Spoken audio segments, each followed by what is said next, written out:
అందరికీ నమస్కారం. ఎలా ఉన్నారు? ఇవాళ ఎగ్ కర్రీ చూపిస్తాను మీకు. 5 ఎగ్స్ బాయిల్ చేసుకోండి, కాట్లు పెట్టుకోండి. 2 పెద్ద ఉల్లిగడ్డలు, 2 పెద్ద టమాటాలు, 3 పచ్చిమిర్చి, 2 స్పూన్స్ కారము, 1 స్పూన్ పసుపు, 1 స్పూన్ ధనియాల పొడి, 1 స్పూన్ అల్లం ఎల్లిగడ్డ. ఇప్పుడు ప్రాసెస్ చేద్దాం. కడాయి పెట్టేసాను, ఆయిల్ పోసేసాను 3 స్పూన్స్.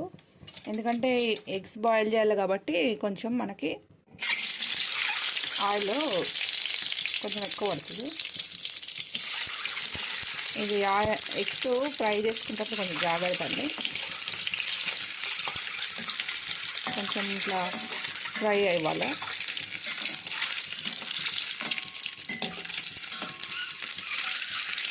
ఫ్రై అయ్యేటప్పుడే కొంచెం పసుపు వేసేయండి.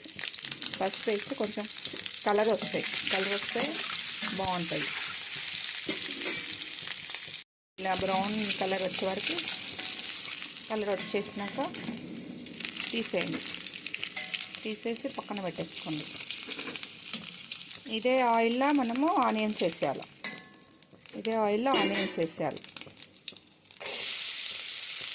ఆనియన్స్ వేసేస్తే ఆనియన్స్ వేసి బ్రౌన్ కలర్ వచ్చే వరకు ఫ్రై చేసుకోవాలి. బాగా ఫ్రై చేయాలి.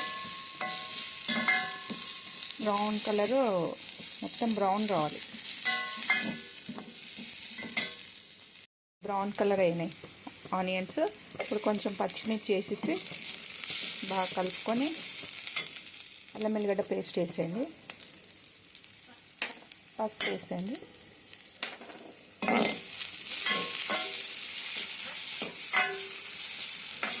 ఇది కొంచెం పడిపోయింది. ఫస్ట్ టైం అండి నేను కుకింగ్ వీడియోస్ చేస్తున్నాను. ఏదైనా మిస్టేక్స్ ఉంటే సారీ. ఏమైనా ఉంటే కామెంట్స్లో చెప్పండి నాకు. అది నేనే ఒకదాన్నే వీడియో తీసుకుంటున్నాను. కొన్ని మిస్టేక్స్ అవుతుంటాయి, ఏమనుకోవద్దు. బాగా ఇట్లా కలిపేసి కొంచెం ఎలాగైనాక ఇప్పుడు టమాటా వేసేసుకొని లైట్గా ఇట్లా మంచిగా ఫ్రై చేసేసి కొంచెం సాల్ట్ వేయండి. సాల్ట్ వేసేసి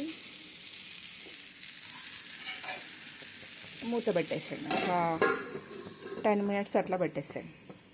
మూత తీసి చూద్దామండి. ఇది ఇలా అయింది, కొంచెం మగ్గింది. ఏంటంటే కొంచెం కూడా వాటర్ వేయద్దు.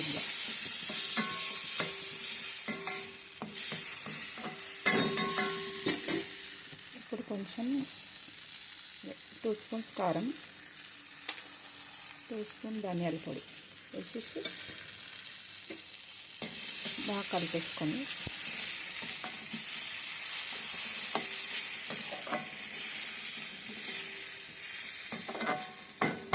ఇంకొంతసేపు మూత పెట్టాలి. మూత తీసి ఇలా అయిపోయింది చూడండి.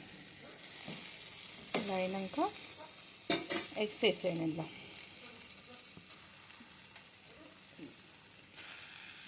ఎగ్స్ వేసేసి కొంచెం కొత్తిమీర మంచిగా వేసేయండి.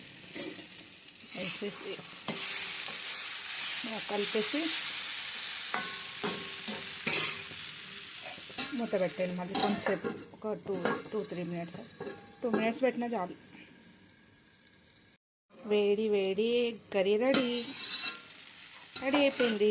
స్టవ్ ఆఫ్ చేసేయండి. ఇక వేడిగా చపాతీలకైనా సరే, రైస్లోకైనా బాగుంటుంది. మీకు కొంచెం గ్రేవీ కావాలంటే కొంచెం వాటర్ కూడా పోసుకోవచ్చు. ఇప్పుడు ఇది బౌల్లోకి షిఫ్ట్ చేస్తాం. రెడీ అయిపోయింది. Easy egg curry. మీరు కూడా ట్రై చేయండి. లైక్ చేయండి, సబ్స్క్రైబ్ చేయండి, కామెంట్ కూడా చేయండి, నన్ను సపోర్ట్ చేయండి. Thank you.